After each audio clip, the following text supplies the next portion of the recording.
Tamim Dari says when he was a younger man that he was in a ship of around 30 people from the tribe of Judham and Lukham. These are Christian Arab tribes up north, and he was from those tribes.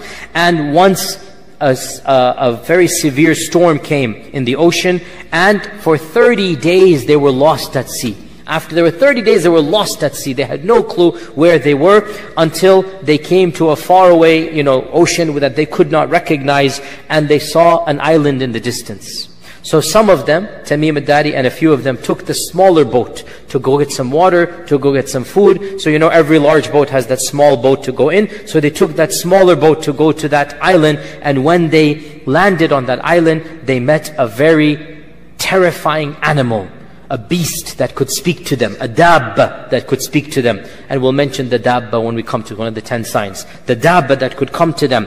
And this beast was unrecognizable. Like, call him what? Bigfoot or something, Frankenstein, whatever. Not Frankenstein, sorry, scratch that from the record. Bigfoot, not Frankenstein. I guess in our cultural folklore, closer to the Bigfoot. Although the hadith did not describe him. It simply says, a beast that's very hairy. Just nothing but hair, and could speak. And Tamim saw this and his people, and they were terrified. And the beast said, "Come with me. I'm going to take you to my owner or my master." And they went to this island, and they went to this cave where they saw a man larger than any man they have ever seen. And the man was tied up in a more severe manner than any man they have ever seen. And the man then began to ask a number of questions. And it goes like, 10 questions or so. I'm not going to go into all of them. And they were so terrified, they just responded one after the other. And until in the end, the last question was, of the questions, the Tabariya sea, is it still there? This well, is it giving water? This land, is it still cultivated? And they answered yes, yes, yes. And always the answer was, a time will come when there shall be no water in that lake. A time will come when this well will be dry. A time will come when this land that you consider to be very beautiful and green will be completely barren. So he's giving predictions in the future. Then he says that, has the Ummi Prophet been sent amongst the Arabs? Has that Prophet been sent amongst the Arabs?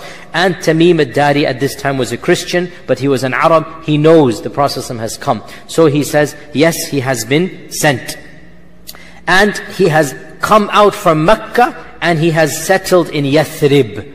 Because he didn't call it Medina, because only Muslims called it Medina. For those 10 years when Islam was spreading, Yathrib and Medina were the same name, as you know, the same city. And the Muslims called it Medina, and the Munafiqun and the pagans called it the old name, Yathrib. And that is why we are not allowed as Muslims to call it Yathrib unless we describe it, that this is the pre-Islamic name.